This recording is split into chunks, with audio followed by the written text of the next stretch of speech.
good morning, good afternoon, good evening, of course, is the internet etiquette. So I'd like to welcome you all to this wonderful presentation. I'm really looking forward to it.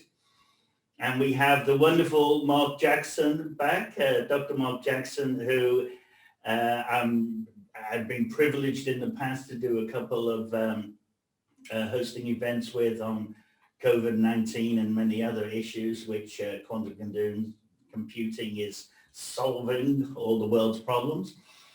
But look, Dr. Mark Jackson is the scientific lead at Cambridge Quantum Computing. He received his BS in physics and mathematics from Duke University and his PhD in theoretical physics from Columbia University. Mark then spent 10 years researching superstring theory, which is has it been proven yet, Mark? No, unfortunately not. But it hasn't been proven wrong either. So there's still that. Yes, that's always a bonus if it's not been proven wrong. But of course, you've got the likes of Brian Greene and many people. I think Leonard Susskind was right at the beginning of it all. So look, that would have been so interesting on superstring theory and cosmology. Mark's co-authored almost 40 technical articles on that and other various subjects. To promote the public understanding of science, which we're all doing, he founded the science crowdfunding platform Fiat Physica and non-profit science partnership fund. He's adjunct faculty at Singularity University and a director of Astronomers Without Borders. And I often say, because I have studied cosmology for over 20 years, and I always say it's great to start off with that background, because a lot of the IT people think that quantum computing is just another level, but it really and truly isn't. You have to understand things like the double slit and superpositioning, because, you know, when we say things like the qubit collapses to 1 or 0 with equal probability, you know, you've got to understand what's sort of happening in the background. So Mark's wonderfully capable to doing all that. But look, without any further ado, I'll pass over to Mark so he can explain what he's going to be talking about today. So over to you, Mark. Thank you, Iman, and thank you, Terrell, for inviting me. It's great to be back here in Australia, but actually I'm joining you from Portland, Oregon, my hometown. And thank you for the introduction, especially. So actually, Brian Greene was my PhD advisor, and we're still good friends. And so even though my training is in string cosmology, about 3 years ago I joined CQC, and quantum computing didn't exist when I was a student, at least not in any commercial sense. And so it was a few years ago I started hearing more and more about this, and I became fascinated with it. It seemed like such a great combination of physics and computing and business and everything that interested me. And our founder and CEO, Ilyas Khan, to give you a little background of how CQC started, Ilyas was chairman of the Stephen Hawking Foundation. And Stephen Hawking told him in 2014 that quantum computing was probably going to take off and that Ilyas should start a business. And so that's how we started. This is why we're called Cambridge Quantum Computing. We came out of the University of Cambridge in England. And so now, 6 years later, we're actually one of the largest quantum computing companies. So I'll be telling you a little bit more about that in a moment. Let me share some slides here. And can you all see that there, I hope? So in this presentation, I'd like to tell you a little bit about CQC, and in particular, I'd like to tell you about our compiler, which we call tket, and how you may be able to take advantage of that. So this is a quick summary of some of the things that I just mentioned. We were established in 2014, and we now have over 120 people, about 2/3 of whom are scientists, and slightly over half of them have PhDs in very technical subjects. And so this does make us one of the largest quantum computing companies now. We have partnerships with all of the major quantum hardware groups that you've heard of. Some of them are big corporations and some are startups, but we do have partnerships with them, and I'll explain more about that later. IBM and Honeywell are especially close to us because they've invested in us. And so we can certainly tell you more about them. So the focus areas that CQC specializes in are compilers, chemistry, machine learning, and cybersecurity. And I'll be telling you about each of these as follows. So I know we have kind of a mixed audience here this morning, this afternoon, tonight. And so just to kind of quickly bring people up to speed, so the basic ingredient in quantum computing is a qubit, which stands for quantum bit. And this is, the analogy is that classical computers use bits or ones and zeros. And a quantum computer uses a qubit, which can be a 1 and a 0 at the same time. And the reason that this works is based on these other two terms, entanglement and superposition. So entanglement is the ability for one qubit to have a value which depends on another qubit. And this is a purely quantum effect. There's no classical explanation of this. And this seems kind of spooky. Einstein once called this spooky action at a distance because there's no way that you can explain this using classical physics. Now, another thing, which is a quantum effect, is superposition, which is when you have something which can be in two configurations at the same time. And so, the magic behind quantum computing is that a qubit can be a 1 and a 0 at the same time. It can solve two problems at once. And then finally, quantum supremacy. This is a term not without controversy, in which a quantum computer can do something that a classical computer cannot. And it doesn't necessarily have to be a useful thing, but it doesn't have to be everything. It's just one example of something that a quantum computer can do that a classical computer couldn't in any reasonable amount of time. And last fall, Google actually demonstrated this, and this is pretty widely accepted now. So quantum computers really do exist, and they really are quickly making progress. Now, why do we go to all the trouble of making them? What is the point of having a quantum computer? The idea is that quantum computers could solve some problems much, much faster than a normal computer could. And so this increases the accuracy for very complex problems, which a normal computer never could have hoped to solve. And as I'll tell you about, at about 300 qubits, this represents all the amount of atoms in the universe. If you built a computer based on everything in the universe, that would be as powerful as merely 300 qubits on a quantum computer. And so that's why people are so excited about quantum computing. It's not just, as Iman said, a incrementally faster advance in technology. It's something so different that we could use it to solve problems that we never could have hoped to have solved before.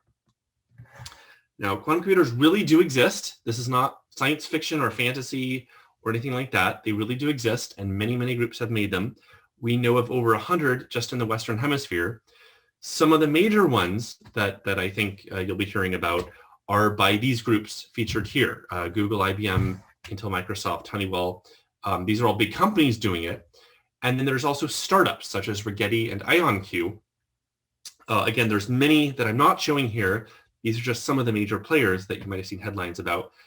It's interesting to note all of these pictures are actual quantum computers.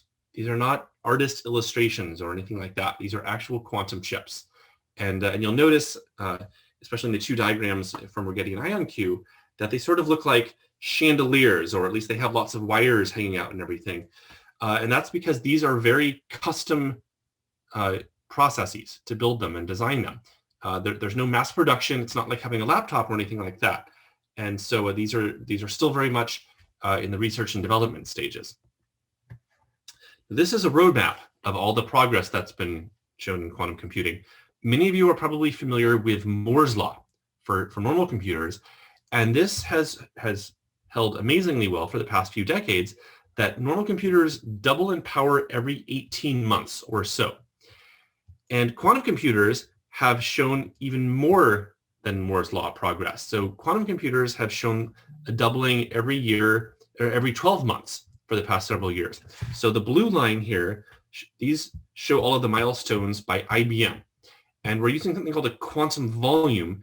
This is a single metric, which IBM popularized, which takes into account the number of qubits and the quality of qubits and the coherence time and all of these things. So it combines all of these different ingredients into one overall term for the power. So you'll notice that the quantum volume has doubled every year for the past several years. This is a log chart, so doubling, of corresponds to horizontal line here. Honeywell has promised to do even better than that. And so they claim that they can increase the quantum volume by a factor of 10 every year for the next 5 years. And so their exponential progress is much steeper. And if they even come close to that, that would be fantastic. And they've certainly started off on a good fit. Just a few weeks ago, they came out with a processor which was a quantum volume of 128. Now you see up there is IonQ. Also a few weeks ago, they announced that they will soon be coming out with a processor with a quantum volume of 4 million. And clearly this is several years ahead of where we would have predicted things based on IBM or Honeywell. So this is fantastic if it's true. I have no doubt that it is. I have no reason for doubting that. They're a fantastic team doing amazing work. It just hasn't been published and verified. This is a product which they believe will happen in a few months. And so that's the only reason for the asterisk there, is that it hasn't been verified yet. But regardless of the details, this clearly shows there's a lot of progress that's been happening in quantum computing, and we expect that it will continue. So what do you do with a quantum computer? This is a quick summary of some of the applications, and I'll kind of quickly summarize a few of them here. I could spend days talking about each of these. There's vast literature now, and people are spending a lot of money trying to develop these applications. I can only very quickly touch upon a few of these, which Cambridge Quantum is getting into.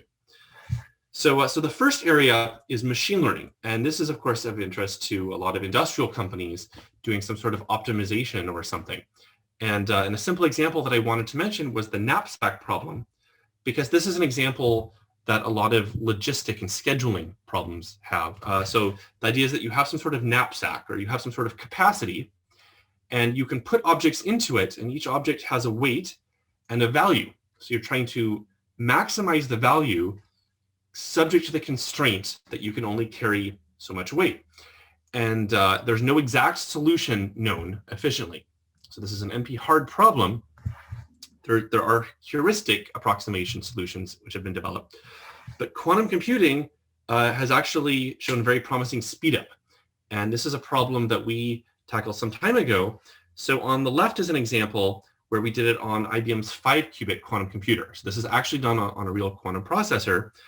On the horizontal axis, these are all the different permutations of whether you have an item or not have an item. So you see there's a lot of different combinations of zeros and ones. These correspond to including an object or not including it in your knapsack. And then on the vertical axis is the probability of getting that result. Now we know, because this is kind of a small case and we can do it on a normal computer, we know what the actual solution is. And it's reassuring to see that the quantum computer does reproduce that about 72% of the time. But what's funny is that that isn't always the answer. You do occasionally get some incorrect answers, and that's very typical of quantum machine learning and quantum algorithms, that the trade-off is that it could be much faster, but you're not necessarily guaranteed to get the right answer. So you have to run it several times to check. And then on the right is the same problem, but with a 10-qubit simulator. And we see that, again, we get the correct solution just over half the time, but again, we do occasionally get the wrong answer. So you have to run it a few times. And by the way, the 10-qubit simulator is state of the art. No one has actually done a quantum knapsack problem this much. And so this is something that we're very interested in. A second example is chemistry. Now, chemistry really corresponds to figuring out what the electrons are doing. You have this backbone of protons and neutrons, and the electrons kind of distribute themselves around this. And what's complicated is that the electrons are all interacting. They're repelled by each other, but attracted to the backbone. And we know exactly what the equations are. We've known for 100 years what the equations for a molecule are, but it's complicated to solve many of them at the same time. So a molecule like on the left, we can solve very easily. This is something that we could do on a normal computer, and we do this with computational chemistry. And once you know what the electrons are doing, you actually know everything about the molecule. You know all the energy levels, and you know how it will interact with other molecules. But something like the molecule on the right would be impossible for any sort of classical computer. And unfortunately, this is really where chemistry gets interesting. This is where you get into really interesting material science and pharmaceutical type science. And it was this problem that Richard Feynman realized this was going to be a bottleneck. We would never develop normal computers which were fast enough to develop this. And this is where he hit upon this idea of a quantum computer, because these were quantum equations that we need to solve.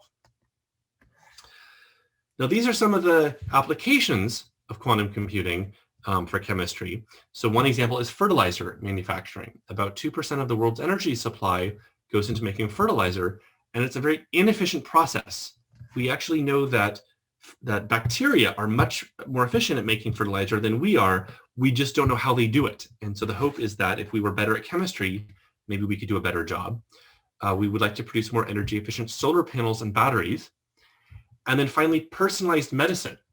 And so this is when you could actually design a drug for an individual based on their genetic makeup, because the way that we design drugs right now, of course, we're trying to design one medicine for the whole population.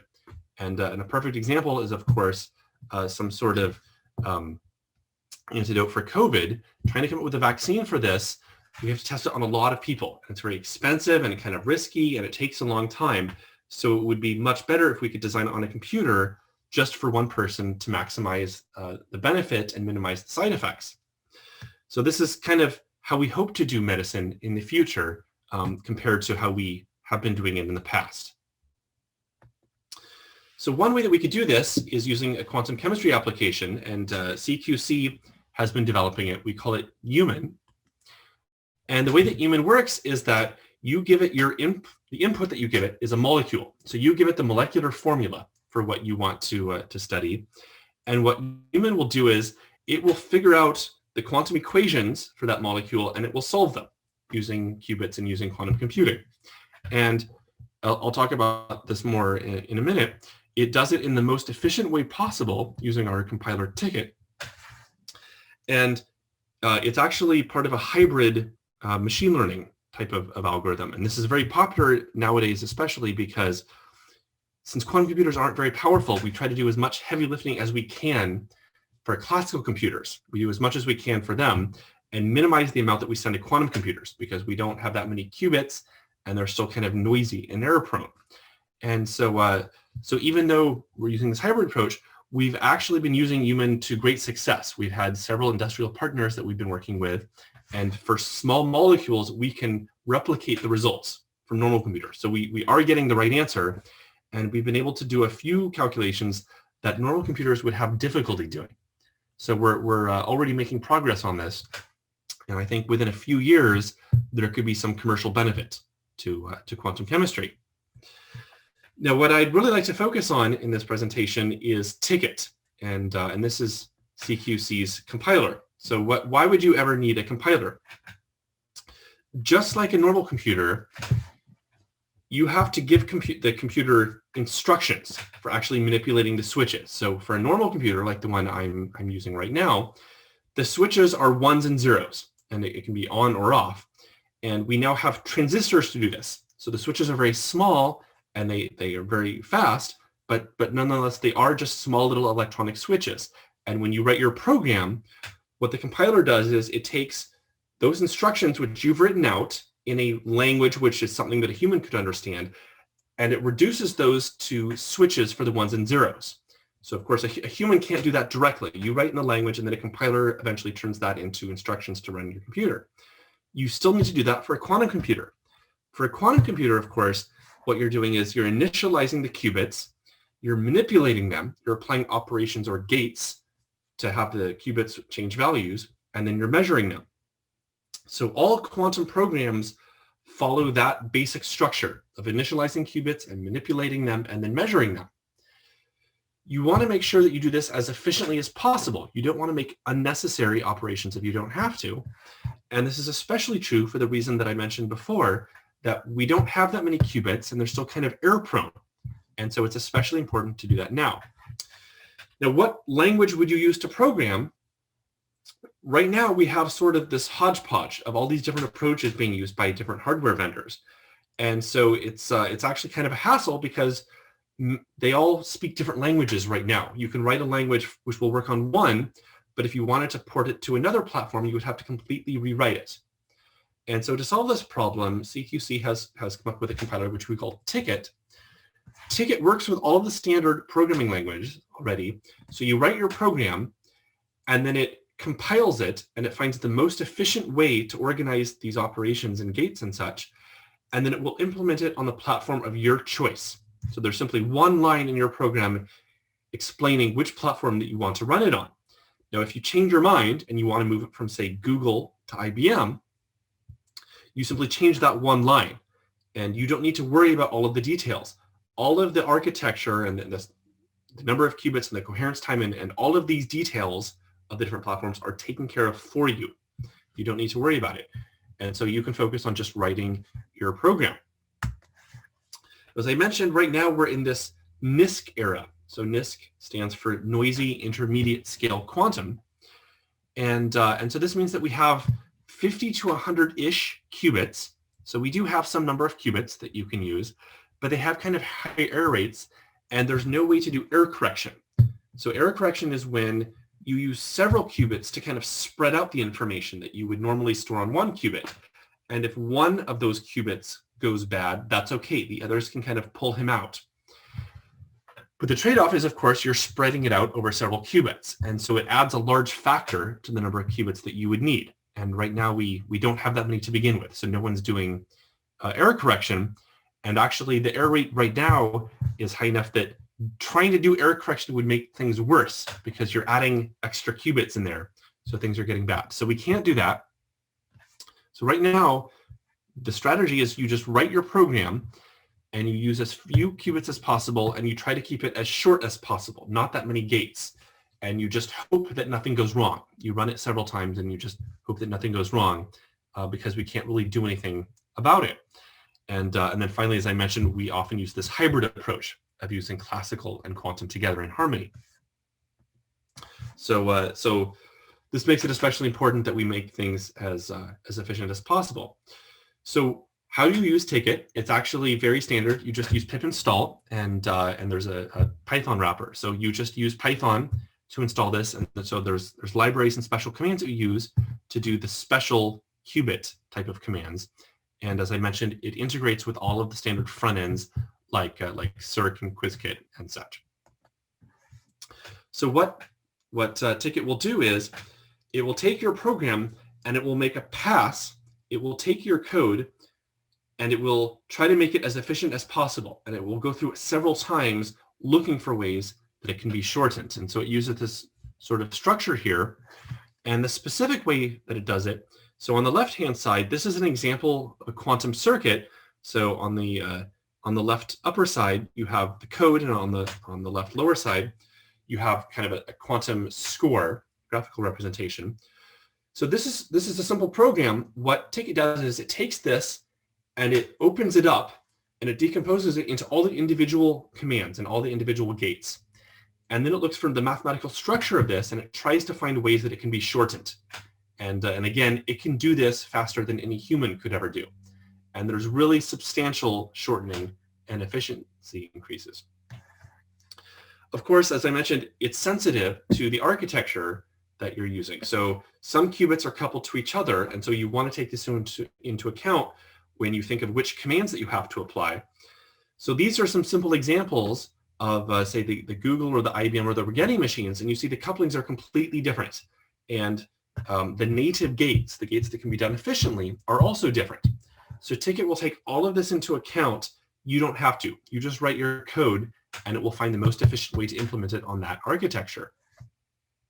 And this is another example of you writing your code, and it will figure out which qubits are coupled to each other, and so which commands it can actually implement.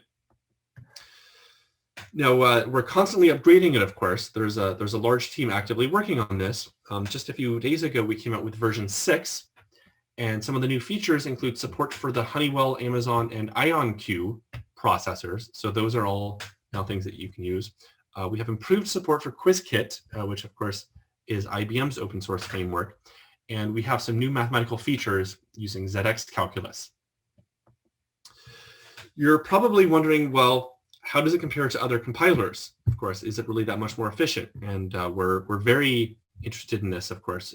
Many people have been benchmarking it. So this is a result where we did some chemistry algorithms. and you'll see that there was actually significant overhead reduction, even for different architectures. We tried on several different machines, and all of them had significant increase in efficiency.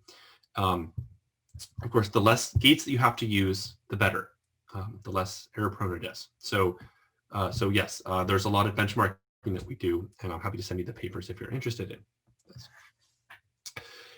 It's free and available if you just want it for your own personal use and you just want to play around with it. You can get it from GitHub right now, and you're welcome to do that.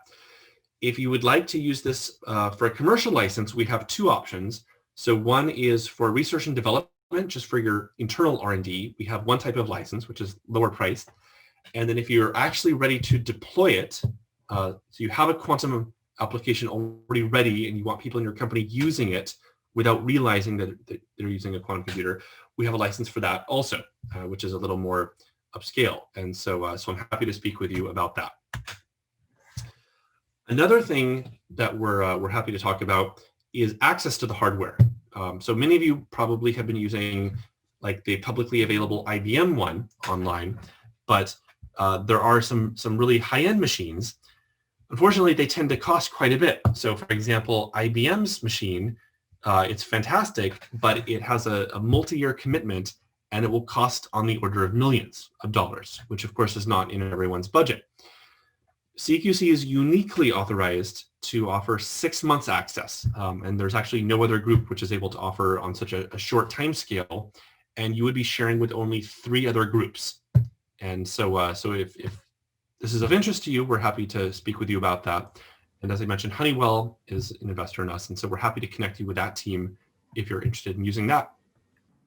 Mark, yeah, if we've had a question from the audience, which I think is a good one, from Michael. He wants to know, are there any ways to contribute to the project, contribute to the code or to the testing for an individual computer scientist? So that's a very good question. So unfortunately, it's not open source. It is something that we're working on privately, but we would love your feedback. If you're using it and you have some application and you wish it had this feature and such, please do give us feedback, because we want to know what people are doing. And I'll actually mention on the next slide, we have internships. And so I don't know how old audience is, but if you're an undergrad or grad student and you would like to work on this type of thing, you can certainly apply for an internship. So so let me just quickly summarize. Quantum computing has shown amazing progress the past few years, and we think in just 2 to 3 years, we could actually see commercial advantage and companies actually using this for their benefit. It takes time to develop these. We're starting from scratch. This isn't as simple as putting together a Python code and 2 weeks later you have an app ready or something. There's a lot of research and development. We're still at very early stages. We don't know that many quantum algorithms. And so it does take time. And so if you're interested in working with us and developing something, please understand that you should start early. And it typically takes about 1 to 2 years to develop an application. So I'd encourage you to start now. For next steps and call to action, again, if you'd like to use tket for your personal use, you can certainly just download it from GitHub. If you'd like to talk about an enterprise license, we can talk about that. We're also able to offer access to IBM and connect you with people at Honeywell. And then, as I just mentioned, we offer internships, and we make decisions for that in December for the following summer. And so I would encourage you to send us an application soon if you would like to do that. So that was it for my prepared comments, but I'm happy to stay on and answer any questions that you might have if you're curious about that. Yes. Hi, Mark. We do have a few questions coming very quickly. Joe is asking, what sort of output does tket produce, i.e. platform-specific quantum circuit diagrams? So the circuit diagram is not platform-specific. So those were those little diagrams that I showed you. So Feynman came up with this nice way of writing these diagrams. So that's the generic thing that you would give as an input. So you write the code to input that as that circuit. The output are the actual instructions for the hardware. So it actually says initialize this qubit, then apply like an X rotation operator, and then do a C naught. So that's the output. And so we work with all the engineering groups on those teams to understand what those are. So you don't really need to worry about that. You would just need to get access to that platform, and tket will export all the commands and do that for you.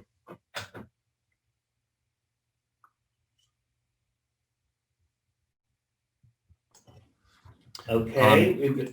Representation, yes. Yes, I believe the intermediate representation is QASM. I see there was one before that. Could we view tket as an initial step toward distributed quantum computing? Shuttling different parts of a problem to different quantum computers and recombining for an answer. That's a very good question. That would be awesome. Tket aside even, that would be awesome to be able to do that. And I think we will eventually have to do that because quantum computers, one quantum computer may not be powerful enough, and you either just to do a big problem or for security or something like that, it may be necessary to send part of the problem to one quantum computer and part of it to another. That's kind of difficult because if you actually want to send part of a quantum problem to one and have them interact and stuff, you would have to have them exchanging quantum data. And so you would need something like QKD, like fiber optics or satellites or anything, and that takes time, and there's error rates and things like that. So we're not there yet. I know there was at least one group that wanted to do that. They had built these kind of modular devices, and they were all connected with fiber optics. I don't know how far along they got. So that would be wonderful if we could eventually get that. tket would be ideal for that because it figures out what the commands are for every platform, and you don't need to worry about the details. I see the next question. Is it better to use a quantum computer which has a generic gate like U3, U2, U1 or simpler gates? I think it depends on the problem. I'm not an expert on this, but when you say the generic gates, I guess I'm not quite sure what you mean. At the most basic level, every quantum computer has some native gates. Depending on the technology, those will be different, but there are some gates that can be done more efficiently than others. So, so the generic gates, I guess you would just have to break down in terms of them. It would just depend on the answer. Yep. Sorry, I'll just speak by voice rather than typing. It's David Garvin. Yeah, hi.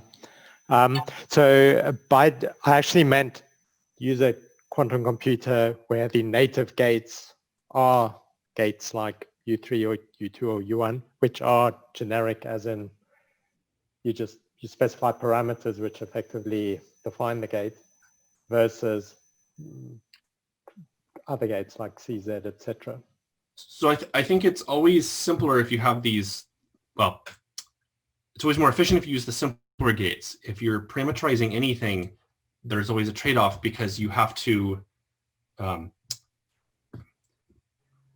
represent that in terms of the simpler gates, and so there's some sort of numerical approximation if you only want to rotate it part way or something like that. And so I would imagine it would be more efficient for the simpler gates.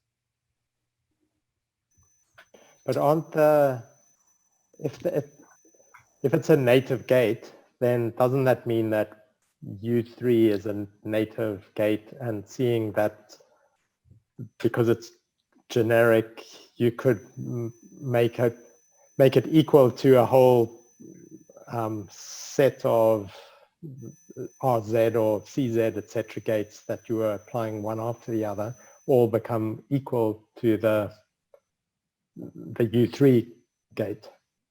And so if that's a native gate, then surely that would be better. Sure. So by generic gate, I interpreted you to mean that you would kind of define it yourself, and you would specify it with the parameters. Is that correct? So yes, so like a U3 gate basically lets you define all four coefficients in the 2x2 matrix. So effectively it lets you specify any transformation. Right. you can specify it, but it would still have to be broken down into the native gates. At the most basic level, it would have to be that. And so yeah, I think it would just depend on that specific problem. Yeah, but so I'm saying the native gate is that. So that's what the question is for you. Okay. Yeah, I think it would just depend. Okay, thank you. Let's see. What would a hybrid workflow look like for a ticket program? If there is some process that is doing work and then offloading a small bit to the quantum computer? Yes, that is right. So there is a stream for them to interact. So you would write your code in Python just like normal, and then you have these special commands which send the instructions to the quantum computer. And so you would set up the quantum program and you would do your operations, and then you would have the measurement, and the output to that, of course, is then sent back to the classical program. So there's this constant interplay of the classical program is kind of doing these little sub-quantum algorithms and then getting a result back. So you can do that as often as you want. That's right. So it constantly goes back and forth. I would like to, can you hear me? This is Joe Helmers. Yep. Hi, Joe. A question to elaborate on the one I had in the chat. So basically what I'm curious about is I have a quantum circuit that I define using normal Hadamard's and C-naughts and all those types of things.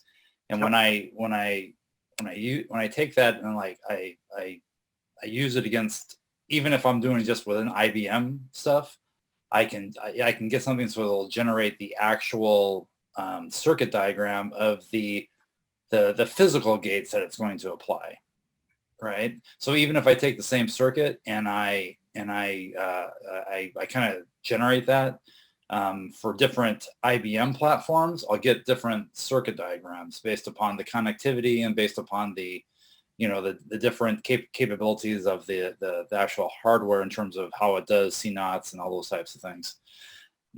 So what I'm looking for is a way to say, I want the same circuit, but I try it against Honeywell, IonQ, IBM, or Yes. Yeti, any of those, and I want to see the circuit diagram of actually what it's going to, and it doesn't have to be a circuit diagram, but it's just nicer if it is, but just kind of like an easy way to compare the instructions that are actually being sent to the QPU.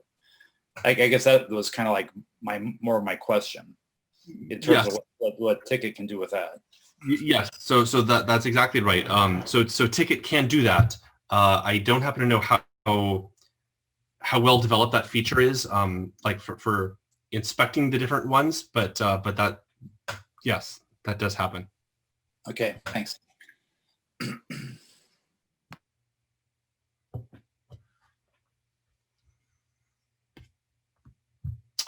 Are there any other questions?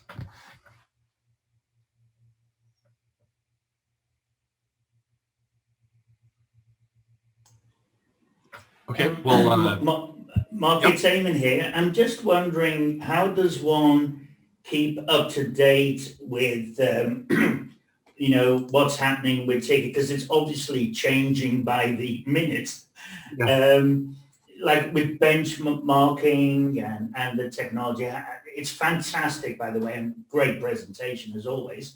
But how can we? Yeah, how do you keep up? That's a good question. So the way that you could do that is on GitHub, of course. That's by definition, that's the most recent release. Of course, we're always updating it once it's ready. So just go to the GitHub repo, and the most recent version will always be there.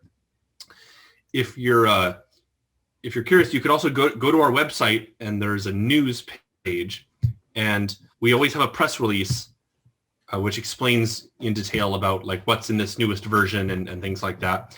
And it also has links to any articles that we write. So we've written a few articles, technical academic ones, explaining the science behind it and mathematics. So if you're curious about that, we do post things there. Absolutely wonderful. I mean, it's what the industry is obviously crying out for, and I think that's fantastic. Just almost a digression, but do you know how many qubits are required for error correction at the moment? Like I've heard thousands per, I know it's different, but just approximately. So the easiest error correction method was developed by Shor, and it's a factor of 9. So for every one logical qubit, you will need 9 physical qubits. And there's a more efficient way to do it, which uses 5. It's not as intuitive or easy to understand, but you can do it with 5 qubits. So it's a factor of between 5 and 9 to do it once. And then of course you want to error correct the error correction, and so then it's between a factor of 25 and 81 to do it twice, and that's kind of believed to be necessary. So this is why we don't really do error correction yet. We don't have that many qubits. Otherwise, you have like one perfect qubit, and as I said, that assumes that the error rate is really, really low. If the error rate is above a certain threshold, you're actually making it worse by using all these extra qubits. So that's, yeah, it's take however ideal qubits you want to use and then multiply it by a big factor. Yes, thank you. Okay, Tyrrell, I think that's the end of the presentation. Once again, Mark, I just love the way you present. Your knowledge is wonderful, and the way you communicate that is fantastic. And I think everybody will have got an awful lot out of this presentation, because it is a very important part of what we're all trying to do. So, Tyrrell, I'll just hand over to you to say your goodbyes if you wish. Okay. Bye, everyone. Thank you, Iman. Mark, good to see you again. See you guys, and thank you for hosting Iman. And please send me any questions that you might have. Thanks a lot, Mark. Yep. Sure. Thanks everybody for coming by today. Bye-bye. Bye.